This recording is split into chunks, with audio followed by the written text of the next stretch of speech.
लोकसभा में नेता प्रतिपक्ष राहुल गांधी और कांग्रेस संसदीय दल की अध्यक्ष सोनिया गांधी समेत 6 लोगों पर नेशनल हेराल्ड मामले में दिल्ली पुलिस ने एक नई एफआईआर दर्ज की थी, जिसे ईडी की शिकायत पर दर्ज किया गया, जिससे अब नया विवाद खड़ा हो गया। कांग्रेस की तरफ से इस एफआईआर को बदले की कार्यवाही बताया गया और अब इस कड़ी में कांग्रेस अध्यक्ष मल्लिकार्जुन खड़गे का भी बयान सामने आया है।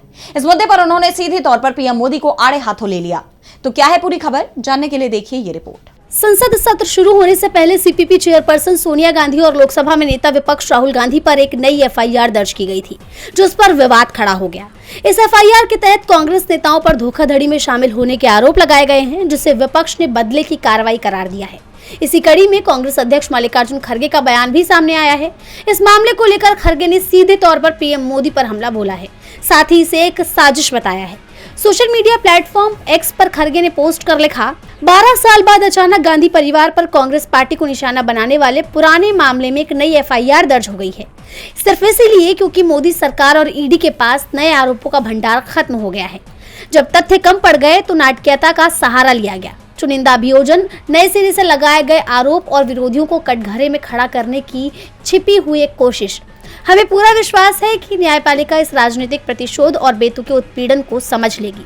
जैसा आप जानते हैं कि नेशनल हेराल्ड से जुड़े कथित मनी लॉन्ड्रिंग मामले में राहुल गांधी और सोनिया गांधी पर दिल्ली पुलिस की आर्थिक अपराध शाखा यानी ईओडब्ल्यू ने 30 नवंबर को एक एफआईआर दर्ज की थी। यह एफआईआर प्रवर्तन निदेशालय यानी ईडी मुख्यालय द्वारा ईओडब्ल्यू ने एक शिकायत के बाद दर्ज करवाई थी।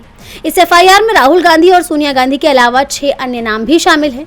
ईओडब्ल्यू द्वारा दर्ज की गई इस एफआईआर में भारतीय दंड संहिता की धारा 403 यानी बेईमानी से संपत्ति का गबन, 406 यानी आपराधिक विश्वासघात, 420 यानी धोखाधड़ी और 120 बी यानी आपराधिक साजिश के तहत आरोप लगाए गए हैं।